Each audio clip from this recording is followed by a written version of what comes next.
Everyone, welcome to coffee with Sama. मैं हूं बुशरा खान और मैं हूं नईम हनीफ। और हम आए हैं फिर से आप सबके साथ शेयर करने वो तमाम बातें जो सियासी नहीं होंगी, बल्कि ऐसी लाइटर नोट पे गुफ्तगू होगी खास मेहमानों के साथ, वो पहलू जो आपने कभी पहले नहीं देखा ना सुना होगा। मैं बात कर रही हूँ उन खास मेहमानों की जो हमें आज ज्वाइन करने वाले हैं कॉफी विद समा में। क्यों जी बिल्कुल, डॉक्टर अमजद साकिब जो हैं वो हमारे साथ मौजूद हैं, किसी तारुफ के मोहताज नहीं हैं। उनकी जितनी समाजी खिदमात हैं और बहुत से हवालों से जो है वो लोग उन्हें जानते हैं, लेकिन कोशिश करेंगे कि आज थोड़ा सा उनकी ज़िंदगी के जो है वो अछूते पहलू और थोड़ा सा लाइटर जो मोड है उस पर हम रहें, क्योंकि कॉफ़ी विद समा जो है प्रोग्राम है। Welcome to show sir. Thank you very much जी, आई एम सो प्रिविलेज्ड कि आपने मुझे यहाँ आने की दावत दी। तो बिल्कुल ठीक है, ज़िंदगी में हम वक्त संजीदा तो नहीं रहना चाहिए, हल्की फुल्की बातें भी होनी चाहिए। सर, जब बात करते हैं आपकी थ्रू आउट एजुकेशनल करियर की और लाइफ की, तो ये बताइए, आपने पहले MBBS किया वालदा की मर्ज़ी से, उसके बाद आपने CSS किया, ये किसकी मर्ज़ी से कि हम ये जानूंगी और हम जानना चाहेंगे, और उसके बाद DMG में आप आ गए और आपने टॉप भी किया CSS में, लेकिन एकदम से लाइफ में टर्न लिया और आपने वॉलंटियर सर्विसेज स्टार्ट कर दी। अकूवत फाउंडेशन दुनिया की ऐसी जानी मानी फाउंडेशन है जो कि बेलॉस काम कर रही है डिज़र्विंग पर्सनस के लिए। तो ये आपकी जो पर्सनल लाइफ में शिफ्ट है, एजुकेशनल और करियर लाइफ में शिफ्ट है, ये कैसे हुआ, ये बताइए। देखिए, ये तो बड़ी लंबी चौड़ी कहानी, चंद लफ्ज़ों में तो मैं बयान नहीं कर सकता। तो आप दुरुस्त कह रही हैं, मेरे वालिद की ख्वाहिश थी कि मैं डॉक्टर बनूं और वालदा की भी ख्वाहिश थी कि मैं डॉक्टर बनूं। तो मेरे बड़े भाई डॉक्टर हैं और फिर ख़ानदान में और भी बहुत से लोग डॉक्टर थे। तो उनके कहने पे, बड़ा सादतमंद बच्चा था मैं, तो उनके कहने पे डॉक्टर बन गए। तो फिर अंदर से मैं कुछ थोड़ा सा बागी भी था। तो डॉक्टर बनने के बाद मुझे एहसास हुआ कि शायद मैं बहुत अच्छा डॉक्टर नहीं बन सकता। यानी आपने अपनी मेहनत के बलबूते पर मेडिसिन तो कर ली, लेकिन ज़ाहिर है वो एक संग मील है, एक पहला संग मील है। तो अगर आप टॉप पे जाना चाहते हैं, pursuit of excellence was one of the trades right from the beginning. तो मैं फिर ज़रा थोड़ी सी हिम्मत की और मैं अपने वाला साहब के पास डरता डरता गया। मैंने कहा जी, अब आपके कहने पे मैंने MBBS कर लिया, तो अब मेरा दिल नहीं लगता, मैं समझता हूँ कि शायद मैं किसी और काम के लिए बना हूँ, तो मैं कुछ और करना चाहता हूँ। तो बड़े गुस्से में आएगा, की करना चाहना तो मतलब आपको पता है कि आज ज़रा वालिदैन इस तरह से बात नहीं करते, लेकिन कभी तो और ज़माना था, ज़माना तो और था ना। हाँ तो मैंने उन्हें कहा जी कि मैंने सोचा है कि मैं CSS का इम्तिहान देना चाहता हूँ। तो वो मुझे कहने का पुखा मरेगा। मैंने कहा जी कि कहते हैं भाई, अगर ईमानदारी से ज़िंदगी गुजारोगे तो कहाँ से खाओगे, क्या करोगे, मेडिसिन, तुम डॉक्टर बनोगे, इज़्ज़त भी है, शोहरत भी है, नेकनामी भी है और पैसा भी है तुम्हें बाइज़्ज़त तरीके से। तो मैंने कहा जी मेरा दिल नहीं है इसको करने में। तो बहरहाल आहिस्ता आहिस्ता वो मान गए। उन्होंने कहा कि ठीक है भाई, तुम्हारा अगर दिल नहीं तो मैं ज़बरदस्ती तो नहीं कर सकता। तो यूँ ये मरहला तय हुआ और फिर मुझे साबित करना था कि मेरा डिसीजन ठीक है। तो एक ही साल था मेरे पास अपीयर होने के लिए, तो कोई 9 महीने थे। तो मैंने कहा कि अच्छा भाई, अब तो फिर कश्तियाँ भी जलानी पड़ेंगी और अब मेहनत करनी पड़ेगी। अब मेडिसिन में मैंने सब्जेक्ट और पढ़े थे, इधर कुछ और सब्जेक्ट थे, तो सब्जेक्ट सिलेक्शन भी मेरे लिए एक मुश्किल मरहला था। तो मैंने हिस्ट्री सुन ली और इस्लामिक हिस्ट्री, इंडियन हिस्ट्री। आपने खुद से तैयारी की? खुद से तैयारी की। और मैं जो था ना, उर्दू लिटरेचर का बड़ा शौकीन था बचपन से। मैं शायरी से, अदब से दिलचस्पी थी, तो मैंने उर्दू लिटरेचर भी 200 नंबर का रख लिया। तो लोग मुझे मजाक उड़ाते थे कि ये कैसे तुम पास करोगे तुम। तो बहरहाल एक किताबें भी लिख डाली आपने? वो तो बात की बात है ना, उस वक्त तो हम पढ़ते थे, लिखने का मरहला तो बहुत बाद में आता है, अब शुरू हुआ। उस ज़माने में किसको पढ़ते थे आप? बहुत कुछ पढ़ते थे हम। मतलब आप कहेंगे कि इब्न सफ़ी लोग मजाक उड़ाते हैं, लेकिन मेरे नज़दीक वो बहुत बड़ा एक अदीब थे और उनको भी पढ़ते थे। क्लासिकल उर्दू लिटरेचर भी पढ़ते थे, नावल, अफसाना, कृष्ण चंद्र, मंटो, इस्मत चुगताई, राजेंद्र सिंह बेदी, मतलब जितने भी, अहमद नदीम कासमी। फिर शायरी शुरू होती है मीर से, गालिब से, इकबाल से, फैज़ से, और अभी जालब तक आके ठहरती है इनकलाबी शायरी। सारा नौजवानी में होता है ना कि बगावत और नहीं मानना। और बड़ा रिच दौर था डॉक्टर साहब वो लिटरेचर के हवाले से। जी नहीं, दौर रिच था, लेकिन उस वक्त लोग कहते थे कि आप तो कुछ भी नहीं है, इससे पहले का दौर और ज़्यादा रिच था। ठीक है, जब वो तरक्की पसंद अदब की तहरीक चल रही थी, तो उस वक्त तो एक और ही मंजर था। लेकिन सहार लुधियानवी को पढ़ें, आप ज़हीर काश्मीरी को पढ़ें, हबीब जालब को पढ़ें, फिर आप फैज़ साहब को देखें, फिर इकबाल का असर कितना। और ये सारा एवोल्यूशन का जो प्रोसेस है, जो आपने तो देखा है अपनी आंखों से, आप कैसे? मैं इतना पुराना भी नहीं हूँ। अच्छा। वो हमने इसके तनज़्ज़ुल को देखा है, हमने इसके उरूज को नहीं देखा। तो बहरहाल उस वक्त भी फिर मैं गवर्नमेंट कॉलेज में गया, तो गवर्नमेंट कॉलेज में बड़ी अदबी महफिलें भी हुआ करती थी। गवर्नमेंट कॉलेज आज भी एक अच्छा कॉलेज है, लेकिन उस वक्त तो शायद ये पाकिस्तान का बेहतरीन कॉलेजों में शुमार होता था। तो उसमें अदबी महफिलें भी होती थी, मुशायरे भी होते थे। देखिए, वहाँ पर गवर्नमेंट कॉलेज में हमने बहुत कुछ सीखा। वहाँ पर इकबाल की खुशबू है, फैज़ की खुशबू है, ग़ुलाम मुस्तफ़ा तबस्सुम की खुशबू है, प्रोफेसर आर्नल्ड की खुशबू है, मोहम्मद हुसैन आज़ाद की खुशबू है। यानी कितने बड़े बड़े लोग। आपकी खुशबू है, गवर्नमेंट कॉलेज ने बड़े बड़े हीरे जो है वो हम तो तराशे हैं और बड़े बड़े नाम पैदा किए हैं। अदब में, शायरी में, खेल में, सियासत में, सिविल सर्विस में कोई शोबा हयात ऐसा नहीं है जिसमें वहाँ के लोग ना आए हों। आपके हम असर कौन थे, ज़रा वो थोड़ा बताएं। और हमने वापस आना है वहीं पे, वो डीएमजी और जो आपने वालिद साहब से जो इजाज़त ली और उन्हें बिल्कुल ऐसे मनाया जैसे कि रिश्ते के लिए मनाया जाता है वालिद को, वो उस पर भी अभी आपने आना है। तो आपके हम असर जो है जी, हमारे बहुत सारे ये हॉकी के प्लेयर थे, अख्तर रसूल, इस तरह के और बहुत सारे लोग थे। टेनिस के बहुत अच्छे अच्छे खिलाड़ी होते थे। फिर बहुत से लोग सियासत में चले गए। अब उनका नाम आप मुझे चलेंगे तो फिर आप कहेंगे अच्छा आपका इनसे ताल्लुक है। तो सियासत में बहुत बड़े नाम थे। फिर सिविल सर्विस में सियासत में कौन-कौन बड़े बड़े थे लोग। तो मतलब there was a very very diverse culture. देखिए, गवर्नमेंट कॉलेज में ना, एक बच्चा है वो HCN कॉलेज से पढ़ के आ रहा है, एक बच्चा है वो कैडेट कॉलेज से पढ़ के आ रहा है, एक बच्चा है वो प्राइमरी टाट के स्कूल से पढ़ कर आ रहा है। मतलब मैं टाट के स्कूल से पढ़ा और फिर टूटे फूटे बेंचों में मैंने मैट्रिक किया और फिर मैं वहाँ पर पहुँचा। तो वहाँ पर पूरे पाकिस्तान के बच्चे भी आ रहे हैं, तो डाइवर्सिटी बहुत थी। और उसमें फिर diversity in terms of geography भी थी, इन टर्म्स ऑफ आइडियोलॉजी भी थे। कुछ लोग बड़े शिद्दत पसंद थे अपने नज़रियात में। उस दिनों में लेफ्टिस्ट और राइटिस्ट ये भी एक चपकलिश थी। और सियासी जो तलबा तंजीमों की भी सियासत हुआ करती थी। तो लेकिन इन सब के बावजूद पढ़ने वाले भी बहुत से बच्चे थे जो सिर्फ पढ़ते थे, पढ़ने में दिल लगाते थे। तो फिर उस्ताद भी बहुत डाइवर्स थे। तो ये एक बड़ा खूबसूरत माहौल था सीखने का। इल्म उन दिनों में ना कारोबार नहीं बना था। तो इल्म का जो जौहर है ना, कि सीखना, तहज़ीब, सलीका और एक अच्छी शख्सियत की तामीर और रवायत से वाबस्तगी और मुस्तकबिल और फिर एक नए उफ़क़ की तलाश, ख़ास तौर पर ये बहुत एक हर शख्स में, नौजवान में जज्बा था कि ये दुनिया ऐसी क्यों है, या अमन क्यों नहीं है, यहाँ खून क्यों है, इस्तेसाल क्यों है, गुर्बत क्यों है, ये मज़दूर जो है ये इसकी जो रोज़ी है ये इससे किसने छीन ली है। तो मतलब उन दिनों हबीब जालब, वो 22 ख़ानदान, ये वो इनकलाब, सारी चीज़ें मिलती थी। कुछ थोड़ी सी जैसे कहते हैं ना बलूगियत भी नहीं थी, जैसे कहते हैं मैच्योरिटी भी, ज़रा एक नौजवान उम्र में और इस तरीके से आप ज़िंदगी को देखते हैं।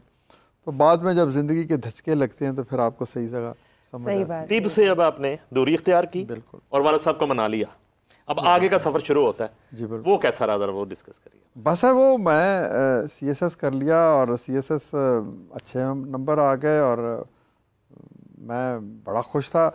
जिस दिन रिज़ल्ट आया तो मुझे किसी ने फ़ोन किया यार, DMG में आपने DMG के ग्रुप में आपकी अच्छी पोजीशन और आपने टॉप किया, उसमें इसके लिए तो लोग दुआएं करते हैं। बिल्कुल बिल्कुल, ड्रीम है वो तो ड्रीम है। तो आपने क्यों छोड़ दिया? जब मैं आपको ये बात बताऊं, you will be very amazed कि जिस वक्त रिजल्ट आया ना मेरा, और मुझे पता चला मेरी पाकिस्तान में तीसरी पोजीशन थी, किया हुआ था कि आपके सूबे में मेरी पहली पोजीशन थी, तो I was not sure, but मेरे एक दोस्त ने मुझे कहा था कि तुम्हारी पहली 3 में से कोई पोजीशन आएगी। तो वो मेरा बड़ा गहरा दोस्त था, वो मुझे जानता था, तो उसने कहा कि मुझे पता है। खैर एनीवे, जब ये पोजीशन की खबर मुझे मिली तो I was very excited. Naturally you feel sense of accomplishment कि आपने एक बड़ा तीर मार लिया या एक बड़ा काम किया है, तो वो एक्साइटमेंट थी। उसके बाद 18-19 साल के बाद जब मैंने रिज़ाइन किया, तो जब मैं रिज़ाइन पे दस्तखत कर रहा था तो उस वक्त भी उतनी ही एक्साइटमेंट मैं फील कर रहा था, उतनी ही एक खुशी का तासर था मेरे अंदर कि अब आप कहेंगे ये बड़ा तजाद है कि एक चीज़ आप हासिल करने पे और एक छोड़ने पे the same level of excitement. Family की क्या सूरत हाल थी उस वक्त जब आप ये फैसला वो भी मैं ले रहे बताता थे? हूँ, वो भी मैं बताता हूँ, लेकिन मैं आपको ये बताऊँ कि एक्साइटमेंट इसलिए थी मुझे कि I am going to start something new, something which is near to my soul and my heart. यानी कि आपने पहली फैसला कर लिया था? हाँ, मैंने मतलब है कि 18 साल लगे ना उस फैसले को अनाउंस करने में, लेकिन चंद साल में ही वो फैसला हो गया था कि ये मेरी मंजिल नहीं है, मेरा मिजाज नहीं है, मेरी तबीयत के मुताबिक नहीं है, तो मुझे ज़्यादा अरसा यहाँ नहीं रहना। तो बहरहाल उसको बाद में फिर कुछ और वक्त लग गया फैसला करने में। पहले मैंने छुट्टी ली, फिर उसके बाद अल्टीमेटली रिजाइन। जरा आगे चलते चलते आप जरा कुछ शरारत किस्म का सवाल करना चाहते हैं? वो इतनी जो है कलरफुल और इतनी जो है एक बारौनक रोबदार और वो फील्ड छोड़ के किस तरह आपने फैसला कर लिया? कोई वजह तो डिस्कस करें, किसने हर्ट किया आपको, किस चीज ने कि जो है ना आपने एक रख्ते सफर बांधा और उसे खुदा हाफिज कह दिया? पहली बात तो पहले हमें हजम तो करवाएं, ये हमें हजम नहीं हो रहा। पहली बात तो ये है कि आप ओवर ग्लैमराइज कर रहे हैं। आप नहीं कर रहे, हम सब करते हैं। हम सब करते हैं कि जी पता नहीं सिविल सर्विस में क्या है, ये नीली पीली बत्ती ने ना बहुत से घर उजाड़े हैं, बहुत से लोगों को जो अच्छे भले दुनिया में शायद वो नोबेल प्राइज़ हासिल कर लेते, लेकिन इसने थोड़ा सा उनको इस तरफ खींचा है। इस ताकत ने, इस सिक्योरिटी के एहसास ने, इस स्टेटस के एहसास ने, तो ये बहुत सारी चीज़ें हैं। और मैं किसी को बुरा नहीं, गलत नहीं कह रहा, नौजवानी में हर शख्स यही चाहता है। तो मैंने जब देखा तो इसमें काम करने का बेपनाह स्कोप है, इसमें कोई शक नहीं है, लेकिन बाय डेफिनेशन ब्यूरोक्रेसी जो है ना, this is subservience to rules and regulations. इसमें innovation, creativity, out of box जाना ये नहीं है। इसमें इमीडिएट डिसीजन मेकिंग का भी जो है ना इम्कान कम है। मतलब मोनोटोनस वर्क होता है, एक मोनोटोनस है, एक मैकेनिज्म है, बाउंस सा। वो रूल्स ज़रूरी हैं। सहारा एक सिस्टम जब बनता है तो उसमें फिर ब्यूरोक्रेसी भी एंटर होती है, बट ज़रूरी नहीं है कि हर शख्स उसमें खुशी से काम करे। मतलब मुझे लगता था कि मुझे घुटन की फ़ज़ा है, मैं जो काम करना चाहता हूँ वो मुझे उस खूबसूरती से या उस तरीके से मैं नहीं कर पा रहा जैसे मैं करना चाहता हूँ। तो ये कुछ वजूहात थी। फिर दूसरा ये कि मुझे अच्छा लगता था लोगों के पास बैठना, लोगों के साथ बातें करना। लेकिन जब आपने रिज़ाइन दिया तब आपको ये श्योरिटी नहीं थी कि जो आपने कदम उठाना है जी वो इतना बेहतरीन साबित होगा? नहीं, किसी हद तक तो मुझे यकीन था, किसी हद तक तो मुझे यकीन था, लेकिन इतना नहीं था कि जो अल्लाह ताला ने मुझे मेरी हैसियत से कहीं बढ़कर ये नवाजा। मैं खुदा का जितना भी शुक्र अदा करूं, लेकिन उस वक्त दूसरी एक रीज़न ये भी थी, फाइनेंशियल भी रीज़न थी कि मैं चाहता था कि मैं अच्छी ज़िंदगी गुजारूं, मेरे बच्चे अच्छी ज़िंदगी गुजारें, तो वो उस तनख्वाह में मुमकिन नहीं था। तो ये भी एक रीज़न थी। मैंने कहा कि इस तनख्वाह के अंदर रहते हुए तो शायद मैं अपने बच्चे को किसी अच्छे यूनिवर्सिटी में नहीं पढ़ा सकता। एक ये रीज़न थी। दूसरी मैंने आपको बता दिया कि मेरा मिजाज नहीं था, मैं ज़रा और तरह के। वो जो रोज़गार वाला मामला आपने अभी कहा है, वो फ़र्क फिर किस तरह आपने यानी कि मिटाया? वो बेहतरी किस तरह आई? आपका ज़रिया रोज़गार फिर ज़रिया माश क्या बना कि जिससे बहुत बेहतरी आ गई? जी नहीं, पहले आपका वो सवाल ना जवाब दूं कि आपने किसी ने एतराज़ किया या नहीं? जी प्लीज़।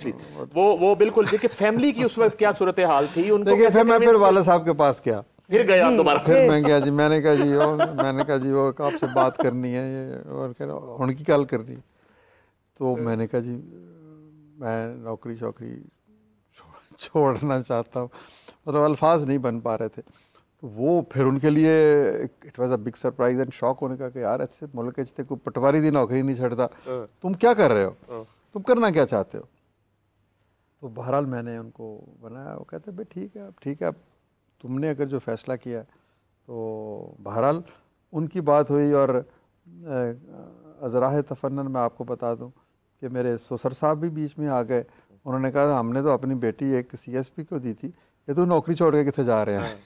तो बहरहाल वो तो उनका भी एक मोहब्बत आमेज़ बात, लेकिन इसके बाद आपने उन्होंने भी, but I will like to admit कि मेरी सबसे ज़्यादा support was from my wife. She was totally behind this decision and उसने कहा कि तुम जो भी फैसला करोगे मुझे यकीन अच्छा ही करोगे, तो I am with you. That was a great strength for me. आपको अवार्ड्स मिले हुए हैं इंटरनेशनल रिकॉग्नाइज्ड, बेशुमार, ग्लोबल मैन ऑफ हम गिन रहे थे ऑफ द रिकॉर्ड, और नोबेल पीस प्राइज, और हमसे लिटरली गिने नहीं जा रहे थे। नोबेल पीस प्राइज के लिए मैं नॉमिनेट हुआ था 2022 में। हाँ जी, बट वो एक और प्राइज है, अवार्ड है जिसको रेमैन मैग्सेसे अवार्ड कहते हैं, उसको एशियन नोबेल प्राइज कहते हैं। तो वो जो एक आप बात कर रहे थे कि खुदा का शुक्र हम हर हाल में अदा करते हैं, लेकिन ये एक आपकी खिदमात का जो एतराफ़ है एप्रिसिएशन हुकूमतों की तरफ से और ऑल ओवर द वर्ल्ड, उसको ज़रा हमारे साथ आप देखिए। नेकी इसलिए नहीं की जाती कि इसका इनाम मिलेगा, नेकी इसलिए की जाती है कि नेकी करने का हुक्म दिया गया है।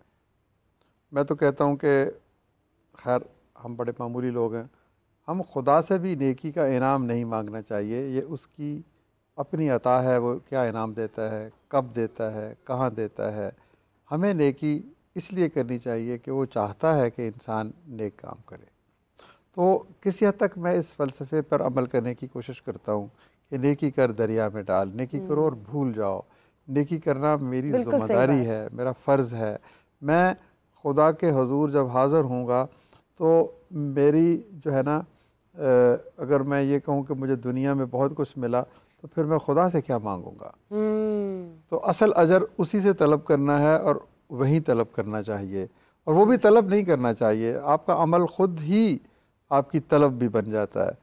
तो क्या वो गालिब ने कहा कि ताअत में ता रहे ना मयो अंगबी की लाज, दोज़ख में डाल दे कोई लाके बहिश्त को, कि आप बहिश्त को बारे में सोचे ही नहीं, इसका वजूद ही नहीं, सिर्फ खुदा की रज़ा के लिए काम। एक बात यहाँ पे ऐड करिएगा कि जैसे आपने फरमाया कि नेकी कर दरिया में डाल, और हमारे जो हुक्मरान हैं वो नेकी कर अखबार में डाल और टीवी की स्क्रीन पे डाल, और उसको इतना जो है उसका वावेला कर कि वो नेकी पता नहीं अभी उसकी कबूलियत हुई भी है या नहीं हुई, वो जो रिलीफ है वो उस शख्स तक पहुंचा भी है या नहीं पहुंचा, लेकिन उससे पहले सप्लीमेंट इश्तिहार पूरे सफ़े के अखबारों में और पूरे जो है ना वो टीवी स्क्रीनों पे, मेन स्ट्रीम पे, प्राइम टाइम में उसकी एडवर्टाइजमेंट शुरू हो जाती है। देखिए मैं समझता हूँ कि नेकी अगर ढोल बन जाए, नेकी अगर लाउड स्पीकर बन जाए तो उसमें से बरकत निकल जाती है।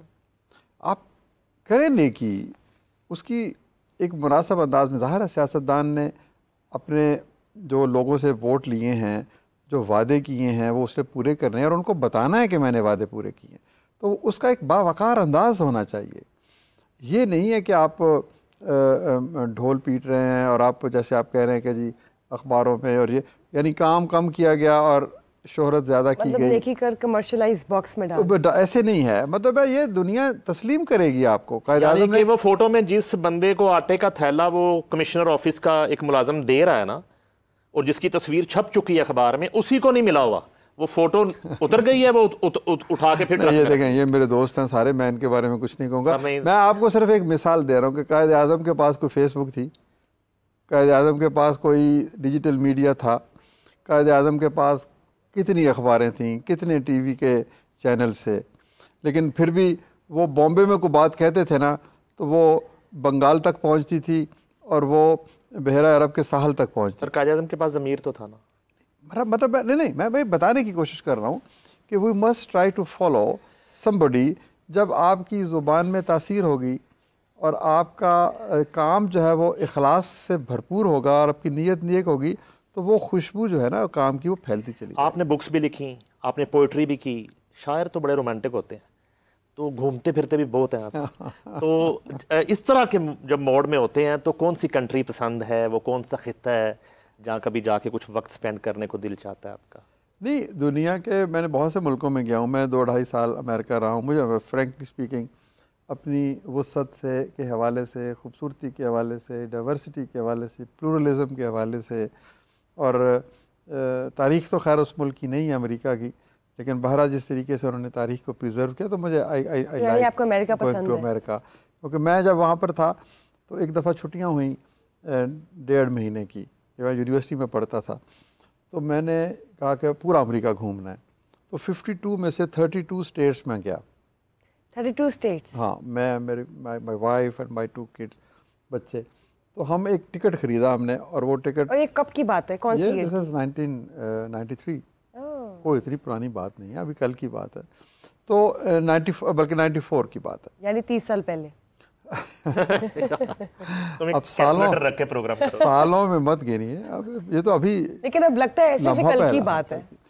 तो हमने ट्रेन पे बैठ के 1 महीने का हमने टिकट लिया, और उसमें टिकट में ये होता है कि आप जब चाहें उतर जाएं, जब चाहें बैठ जाएं। तो हमें फिर जो जगह शहर अच्छा लगता था हम उतर जाते थे, रात रहते थे, फिर आगे चले जाते थे। तो जब मैं वापस आके क्लास में मैंने अपने उनको बताया कि जी मैं 32 रियासतों से घूम के आऊँ, तो वो सारे के सारे हैरान रह गए कि हम अमेरिका में रहते हैं, हमने 2, 4, 5 स्टेट से ज़्यादा नहीं देखी। तो वो मुझे ट्रूली एंजॉयड दैट ट्रिप। जब अज़दवाजी ट्रेन में बैठे आप, ये तो वो ज़रा वाक़या बताइए कि तब जो है वालिद साहब को किस तरह जाके आपने कन्विंस किया, तब उनके आर्गुमेंट क्या थे, ये लव मैरिज थी या अरेंज मैरिज थी, ये बताइए ना। अज़दवाजी ट्रेन तो उन्होंने ही पसंद की थी, और टिकट भी उन्होंने खरीदे थे, और मुझे बिठाया भी उन्होंने था, और वो ट्रेन भी अल्हम्दुलिल्लाह। और इस वक्त आप CSS ऑफिसर थे, तो ऑब्वियसली एक अट्रैक्शन, फैसिनेशन होती है। तो लड़के तो पता नहीं है, तो मेरी बेगम बता सकती है कि वो मुझसे उसने शादी इसलिए की या किसी और वजह से की। लेकिन बहरहाल मैं अभी सिविल सर्विसेज एकेडमी में ट्रेनिंग था व्हेन आई गॉट मैरिड। तो अल्हम्दुलिल्लाह अल्लाह का बहुत शुक्र है कि वो भी there was a great blessing and a great decision. कभी लड़ाई होती है, नोक-झोंक होती है, हाँ, नोक-झोंक तो होती रहती है। तो कौन किसको मनाता है पहले? वैसे अगर वो आप सोच में पड़ गए, अगर वो देख नहीं रही तो मैं यही कहूँगा वही मनाती है मुझे ज़्यादातर। नहीं, ये तो वो देख रही है। गुस्से वाली गुस्सा किसको पहले आता है? आपको आता है? गुस्सा मुझे आता है, and she is cool, she is काम। यानी वो आपको मनाती हैं? हाँ, मतलब है कि शी स्माइल्स और खामोश हो जाती हैं हमारे यहाँ ज़रा। बट गुस्सा आता है, डजंट मीन कि मैं खुदा ना खास्ता कोई ज़्यादती करता हूँ। गुस्सा आता है, वो उसका इजहार हो जाता है। अब बच्चों की जब हम बात करते हैं तो ग्रोइंग स्टेज पे आपने उनके साथ कितना टाइम स्पेंड किया, क्योंकि आपकी ट्रैवलिंग वक्त रहती है? मेरी माई वाइफ, चूँकि वो हाउस वाइफ हैं, तो वो उनको पढ़ाती भी वही थी। उनको हमारे पास एक गाड़ी होती थी, ड्राइवर नहीं था, तो वही छोड़ने जाती थी, और she gave a lot of sacrifice. And मैं समझता हूँ कि वो ख़वातीन जो जिनको हम कहते हैं ना कि ये हाउस वाइफ्स हैं, काम नहीं करती, वो सबसे ज़्यादा काम करती हैं। अगर वो एक आर्ट है, प्रॉपर रूटीन है, जिसको आप स्किप ही नहीं कर सकते। मतलब मैं आप कहूँ कि जी मैं कामयाब हूँ, अल्हम्दुलिल्लाह कामयाब, अल्लाह ताला की रहमतों से ही इंसान होता है। लेकिन इसके पीछे बहुत सी कुर्बानियाँ हैं, मेरी माँ की, मेरी वाइफ की, और तभी ये फिर ऑब्वियसली उसके बाद फिर आपके दोस्त आते हैं, आपके अजीज़ वक़ारब आते हैं। मतलब एक सपोर्टिव कैरेक्टर होना चाहिए कामयाब मर्द के। बहुत से शोबों में डॉक्टर साहब हमने मुतबादल जो है ना उन पे तवज्जो नहीं दी, मुतबादल पैदा नहीं किए, जिसकी वजह से हम बहुत पीछे रह गए। डॉक्टर अमजद साकिब जो हैं, उनकी जो समाजी खिदमात हैं, ये बहुत बड़ी लेगेसी है। तो आपके बाद जो है वो कोई ऐसे नाम हैं जो इस लेगेसी को जो है वो जारी रखेंगे, और अल्लाह ताला आपको सलामत रखे। लेकिन आप समझते हों कि ये वो लोग हैं जिनमें पोटेंशियल है जो इस लेगेसी को जो है वो कंटिन्यू करते हैं? देखिए सर, आके सज्जादा नशीं कैस हुआ मेरे बाद, कोई खाली न रही दश्त में जा मेरे बाद। वो लोग इंतहाई अहमक हैं जो समझते हैं कि दुनिया उनकी वजह से चल रही है। कब्रिस्तान भरे पड़े हैं उन लोगों से जो कल यही ऐलान कर रहे थे कि जी मेरी वजह से ये सारी चहल पहल है। एक तो पहले ये हर शख्स को यकीन करना चाहिए। दूसरा ये है कि सक्सेशन प्लानिंग, ऑब्वियसली आप कह रहे हैं, दिस इज़ वेरी इंपॉर्टेंट, कि आपको जो अगर आपने को काम किया है उसको इंस्टीट्यूशनलाइज करके जाएं ताकि वो काम आगे चलता चला जाए। तो आज से 7, 8 साल, 10 साल पहले किसी ने यही सवाल मुझसे किया था कि जब आप और आपके दोस्त नहीं होंगे तो फिर अखुवत कैसे आगे चलेगी। तो फिर हमने इसका जवाब अखुवत यूनिवर्सिटी की सूरत में ढूंढा।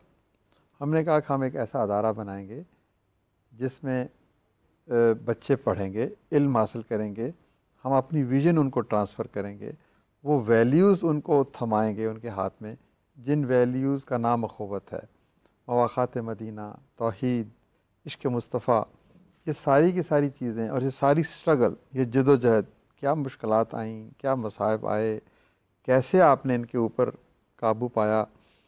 मतलब आपको पता है ना कि इस किस्म की जो आप तहरीक चलाते हैं तो वो आसान काम तो नहीं है। ये इश्क नहीं आसान, बस इतना समझ लीजिए एक आग का दरिया है और डूब के जाना। तो हमने कहा कि हम ऐसे बच्चे वहाँ पर पैदा करेंगे, उनकी इस तरह से अफजाइश करेंगे, नशो नुमा करेंगे, तरबियत देंगे कि वो आग के समंदर से डूब कर जाने की जुस्तजू रखते हों। तो ये हमारी यूनिवर्सिटी है, इसमें से अभी तक कई सौ बच्चे पढ़ के निकल चुके हैं और कई सौ बच्चे पढ़ रहे हैं।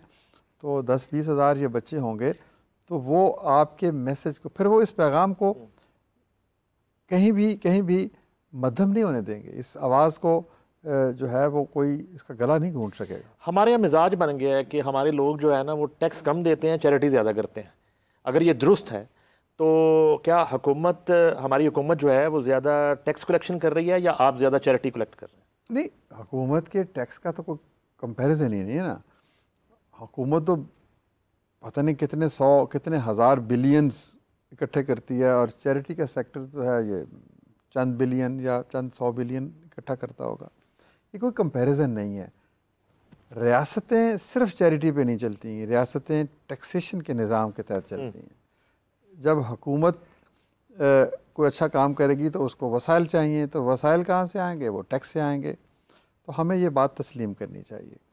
लेकिन इसके साथ साथ चैरिटी का भी निज़ाम है, क्योंकि अल्लाह ताला का हुक्म यह है कि ये अल्लाह ताला ने नबी करीम सल्लल्लाहु अलैहि वसल्लम को मुखातब करके फरमाया कि ये लोग पूछते हैं कि क्या दो दे हम अल्लाह की रहमत, तो इन्हें कह दो जो ज़रूरत से ज़ायद है। बिल्कुल।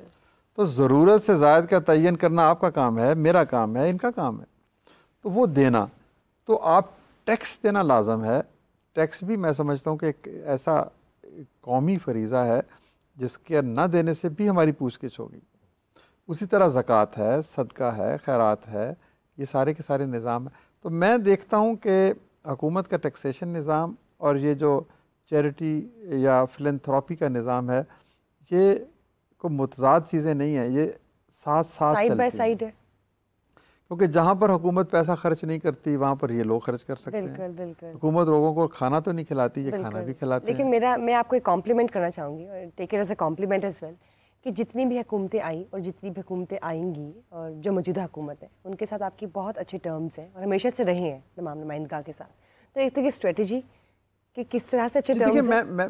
मैंने जैसे अर्ज़ किया ना कि मैं कहता हूँ कि हम लोग कॉम्प्लीमेंट करते हैं रियासत के वजूद को, रियासत के मकासद को। यानी रियासत कहती है हमने तालीम देनी है, हम भी तालीम देते हैं। रियासत कहती है गुर्बत ख़त्म करनी है, हम भी गुर्बत ख़त्म करने। Number 1, this is a common ground जिससे हमारी पार्टनरशिप डेवलप होती है। दूसरी चीज़ ये है कि सियासतदान तब थ्रेट महसूस करता है जब कोई और भी सियासत कर रहा हो। तो हम तो इस मैदान के खिलाड़ी ही नहीं हैं, काम है ना, हम तो इस मैदान के खिलाड़ी ही नहीं हैं। हमें तो सियासत से ना हमें कोई कुर्सी चाहिए, ना हमें कोई तख्त चाहिए, ना हमें कोई ओहदा चाहिए, अल्हम्दुलिल्लाह। तो इसलिए दूसरी है कि फिर तीसरी, हम किसी एक हुकूमत की बात नहीं है, बात यह है कि जो भी हुकूमत है वो लोगों की मुंतखब करता है। तो मैं और आप कौन होते हैं उस वक्त के वज़ीर आला को न मानने वाले या उस वक्त के वज़ीर आज़म को न मानने वाले? वज़ीर आला से मुझे याद आया कि साबिक़ वज़ीर आला शहबाज शरीफ ने भी आपकी जो है काफ़ी खिदमात को अप्रिशिएट किया और कामयाबी के कायल हैं। तो इस तरह और भी कोई सियासतदान जिन्होंने आपकी हौसला अफजाई की हो? और जिन फिलैंथ्रोपी से मुतासर हैं पूरी दुनिया में आप? नहीं, जहाँ तक सियासतदानों का तल्लक है सब ने अल्हम्दुलिल्लाह अप्रिशिएट किया है। लेकिन मोहतरम शहबाज शरीफ साहब का नाम लिया, उनके साथ मुझे ज़्यादा काम करने का इत्तफाक हुआ और उन्होंने सपोर्ट भी करते हैं। मशकूर हूँ उनका कि उन्होंने हमारे काम को एक्नॉलेज किया और इस काम को तारीफ़ की। और किस फिलैंथ्रोपिस्ट से मुतासर हैं? फिलैंथ्रोपिस्ट देखिए ना, फिलैंथ्रोपिस्ट का मतलब यह है कि जो अल्लाह की राह में अल्लाह की रज़ा के लिए कोई चीज़ कुर्बान करता है।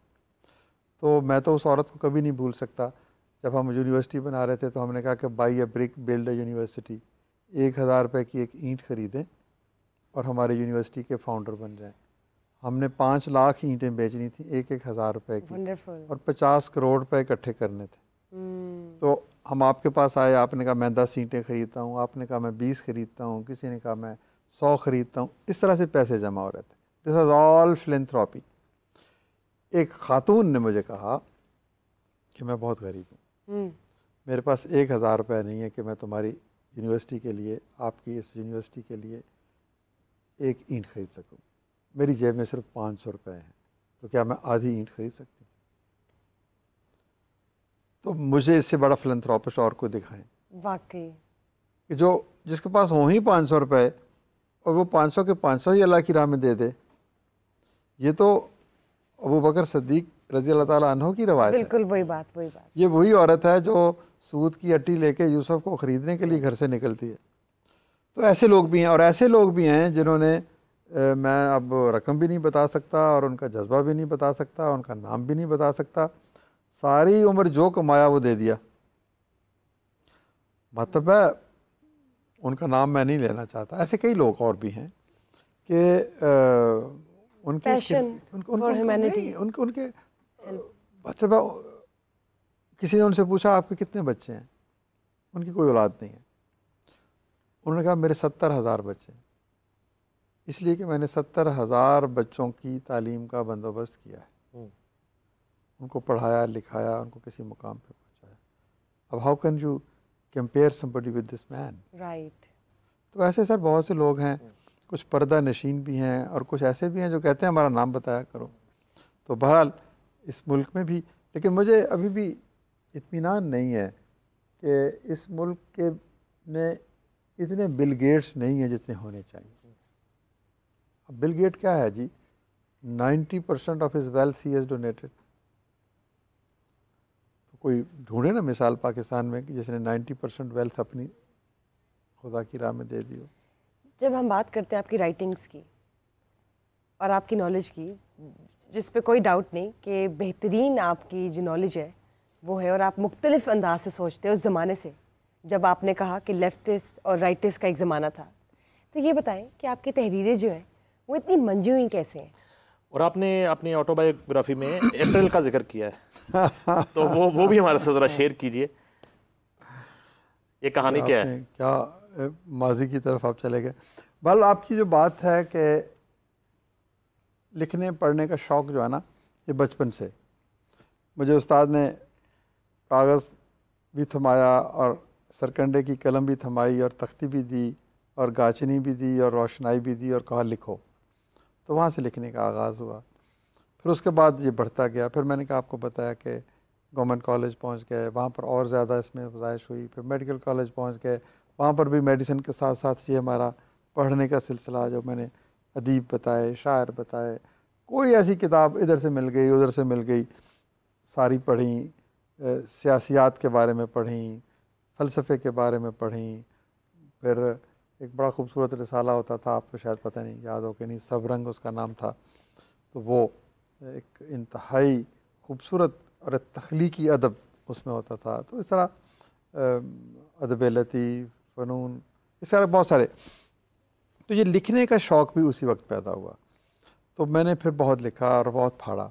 लिखने के बाद वो मयार पे नहीं उतरा, फिर लिखा फिर लिखा फिर लिखा फिर लिखा। तो अब मेरी मयार का तयन आप खुद करते थे? जी, मतलब खुद एहतसाबी से बड़ा एहतसाब तो कोई नहीं है ना। तो 9 किताबें मैंने लिखी हैं अल्हम्दुलिल्लाह, और उसमें से 3-4 किताबें तो मैं क़ुव्वत का सफ़र है, 4 आदमी है, मौलू मुसल्ली है, ये तो आप यकीनन पढ़ें, आपको यू विल एंजॉय दैट। तो लिखना जो है ना मेरे लिए एक कैथारसिस भी है। मैं सुबह लिखता हूँ, और जब मैं थक जाता हूँ तो मैं लिखता हूँ, मेरी थकावट दूर हो जाती है। तो लिखते हुए मुझे मैंने एक किताब लिखी, उसका नाम है गौतम के देश में। तो वो मैंने एब्सोल्यूट, जैसे कहते हैं ना, आइसोलेशन में लिखी। मैंने एक अपनी ख़याली दुनिया तख्लीक की, उसमें मुख्तलिफ़ किरदार हैं, मैं उनसे बात कर रहा हूँ। मैं उस ज़माने में चला गया जब गौतम था। मैंने सोचा कि गौतम बुद्ध होता तो मेरा उससे क्या डायलॉग होता, क्या इंगेजमेंट होती, क्या गुफ्तगू होती। तो फिर आप जब मौजूदा, जिसे कहते हैं ना कि इस असर रवां से हट के उस माहौल में चले जाएं जिसमें फिर आप कुछ किरदार तश्कील दें, फिर उनसे उनके अंदाज में गुफ्तगू करें, आप देखें कि वो क्या सोच रहे हैं, क्या कह रहे हैं, उस अहद के असली हक़ाइक़ क्या हैं, उसकी सियासत उस अहद की क्या है, उसकी मईशत क्या है, उसका समाज कैसा है, उसके लोग कैसे हैं, ये चीज़ें आपको तारीख़ से मिलती हैं।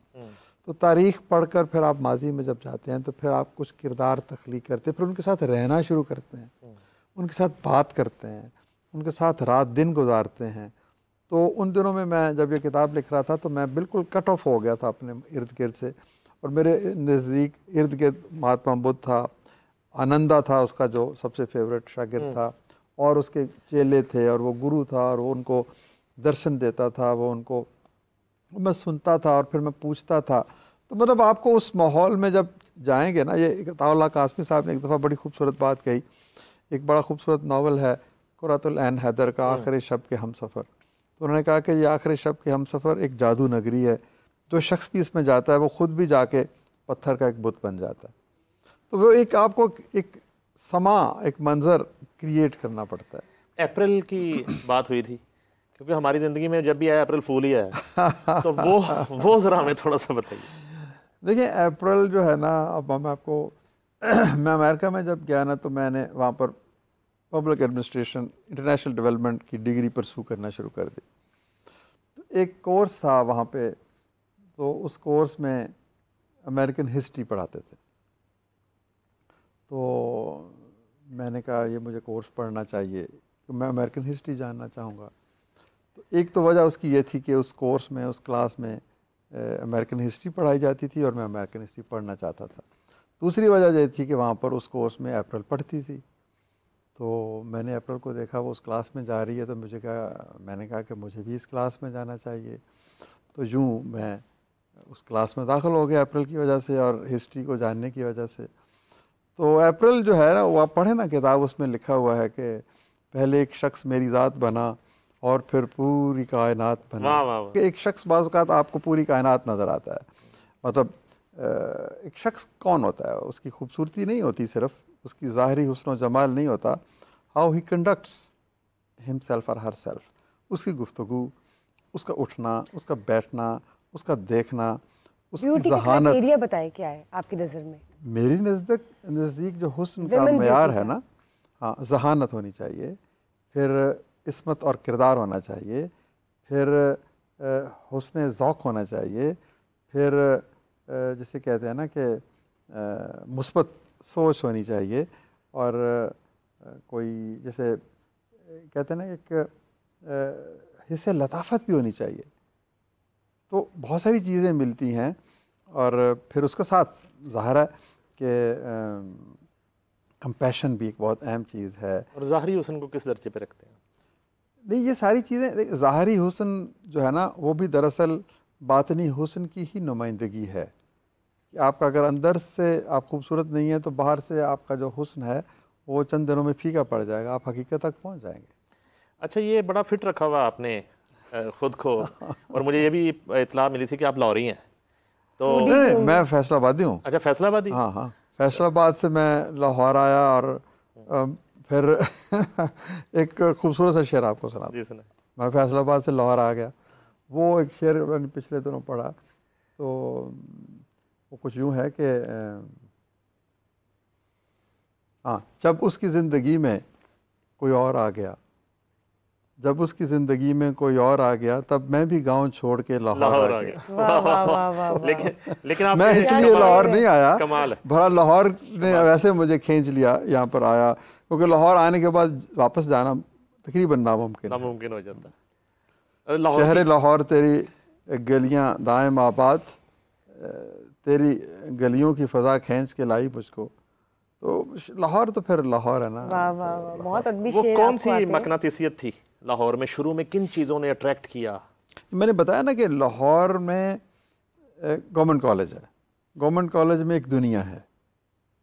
फिर लाहौर गवर्नमेंट कॉलेज से बाहर निकलें तो आप देखें वहाँ पर आपका म्यूज़ियम है, वहाँ पर आपकी पुरानी शाही किला है, फिर आप यहाँ पर सूफ़ियों का मस्कन है, यहाँ पर शायरों की नगरी है, यहाँ पर मेले ठेले हैं, यहाँ पर पहलवान अपनी जोर आजमाई करते आपको हैं। आर्ट्स, कल्चर और हर तरह की जिंदगी का कौन सा ऐसा पहलू है जो लाहौर में आपको नजर नहीं आता। जब बात करते हैं खाना है, खाना तो खैर मैं सबसे आखिर में रखूँगा, लेकिन बहरहाल खेल है, खाना है, मज़ा है और मोहब्बत है, ईसार है। इस शहर में तारीख़ है, इस शहर में पाकिस्तान की करारदाद पास होती है, इस शहर में दाता साहब ने आकर कलमा तौहीद 1000 साल पहले सुनाया।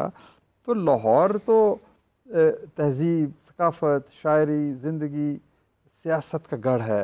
यहाँ पर मतलब जो लोग विज़डम है, जो यहाँ पर लोगों में बहुत गहरी फ़हम व फ़रासत के मालिक हैं ये लोग।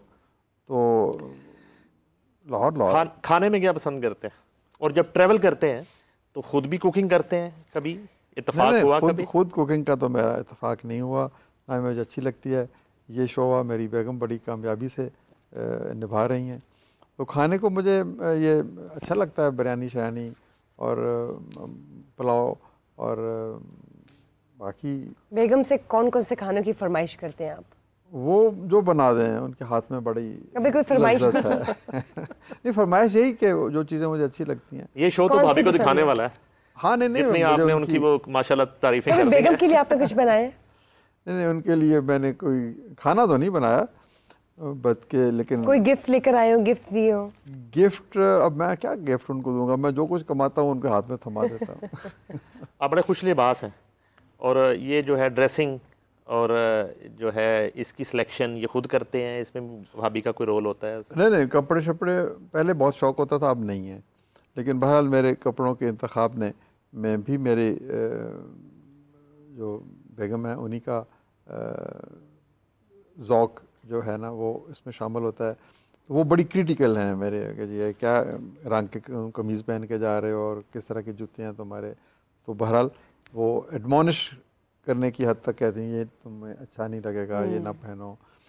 मैं एक्चुअली ना अब थोड़ा सा बहुत बेनियाज हो गया हूँ। मैं कहता हूँ कि अगर मैं स्लीपर पहन के भी चला जाऊँ तो क्या फ़र्क है, ऐसे ही तो मैं तो जो हूँ तो वही हूँ। तो लेकिन बहरहाल वो कहते हैं कि ठीक है ये बेनियाजी अच्छी चीज़ है, लेकिन बहरहाल आपको एक बेहतर तअस्सर, एक खुशगवार एहसास मिलना चाहिए आपके मुखातिब को कि आप फ्रेश रिफ्रेश फीलिंग। बहुत शुक्रिया डॉक्टर साहब। आज जो है वो हमने कोशिश की कि थोड़ा सा आपकी ज़िंदगी के जो है वो दूसरे रंग जो है वो हम जो है वो नाजरीन के सामने लेके आएँ। बड़ा अच्छा लगा, दिल तो नहीं चाह रहा, मगर दामने वक्त में जो है वो गुंजाइश नहीं है। उम्मीद है कि जल्द जो है वो किसी और नशिस्त में कुछ चीज़ें जो रह गई हैं वो आपसे ज़रूर डिस्कस करेंगे। जी बुशरा। नहीं, मुझे भी अगर कहने दीजिए कि आप दोनों साहबान ने, बुशरा ने और आपने इतने खूबसूरत सवाल किए। देखें, सवाल के अंदर ही जवाब होता है, तो कोई जहानत भरा सवाल हो तो ही आप जवाब देते हैं। तो आई एम एक्सट्रीमली ग्रेटफुल कि आप। It's an honour to have you here. और सर जाते जाते मैं चाहूँगी कि सिंस आप वॉलंटियर सर्विसेज करते हैं और ये एक सोर्स ऑफ मोटिवेशन, इंस्पिरेशन है पूरी दुनिया के लिए, ना तो सिर्फ पाकिस्तान के लिए, तो जो हमारी यूथ है उनको कोई मैसेज देना चाहते हैं? मैसेज यही है कि ख्वाब देखें और ख्वाबों की ताबीर का सफ़र इख्तियार करें और मेहनत करें। बस एक चीज़ ये है। फिर उसके बाद यह है कि ज़िंदगी सिर्फ़ ज़ाती खुशियों के हसूल का नाम नहीं है। एक मौका ऐसा आना चाहिए जब आप सोचें कि बस अब मेरे लिए बहुत कुछ है, अब मैंने हमसाये के लिए सोचना है। बिल्कुल सही। अब मैंने उस बच्चे के लिए सोचना है जो स्कूल नहीं जाता। ज़बरदस्त। उस शख्स के लिए सोचना है जिसको रात को खाना नहीं मिलता। ज़बरदस्त। ये दोनों चीज़ों का इम्तज़ाज होगा तो ज़िंदगी खूबसूरत होगी और खुदा भी खुश। बहुत शुक्रिया सर, थैंक यू आपकी तशरीफ़ आवरी का। बहुत बहुत शुक्रिया सर आपका। और आज हमने डॉक्टर अमजद साकिब के उन पहलुओं को डिस्कस किया जो कभी आपने ना सुने ना जाने होंगे। उम्मीद है कॉफ़ी विद समा आपको पसंद आया। फिर मिलेंगे नेक्स्ट एपिसोड में, तब तक के लिए दीजिए इजाज़त।